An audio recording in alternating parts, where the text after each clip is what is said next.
Hi guys, German Prepper here. Europe is in the grip of an energy crisis that is crippling industry, destabilising supply chains, undermining food supply, and of course leaving large parts of the population unable to heat their homes this winter. All very concerning, I think you will agree. Well, today's video is dedicated to the disgraceful response of one international organisation out there whose only concern about news of such suffering is that Europe does not at all turn back to fossil fuels, not even for a brief moment in this time of emergency. I want you to hear this, guys, so you know without any doubt this organisation does not have our best interests at heart. Nada al-Nashif, Deputy UN Rights Chief, has made the following statement to the United Nations Human Rights Council. In the face of soaring energy prices which threaten to impact the most vulnerable as winter approaches, some EU member states are turning to investments in fossil fuels infrastructure and supplies. While that impulse is understandable, I urge the EU and its member states to consider the long-term consequences of locking in more fossil fuel infrastructure. It is essential to accelerate the development of energy efficiency projects and renewables.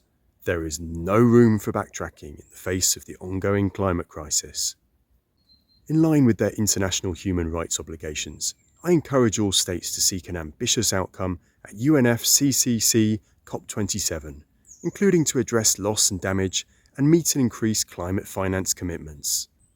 Well guys, I've already made my thoughts clear on that statement. Sadly, it's so typical of the UN in this day and age.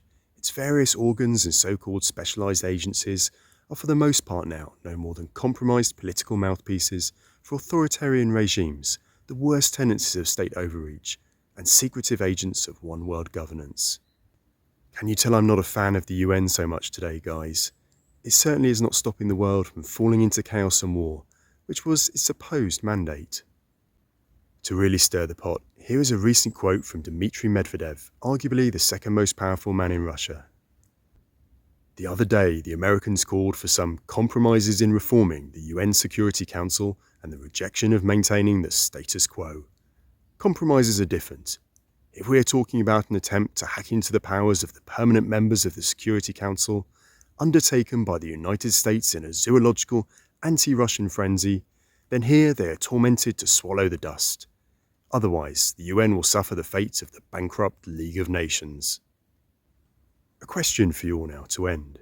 Do you support the UN and its fine work, or is it a sinister organisation far too compromised to be allowed to survive and more than likely to go the way of its failed predecessor, the League of Nations? As always, looking forward to reading your answers. Keep prepping, guys. Cheers for now.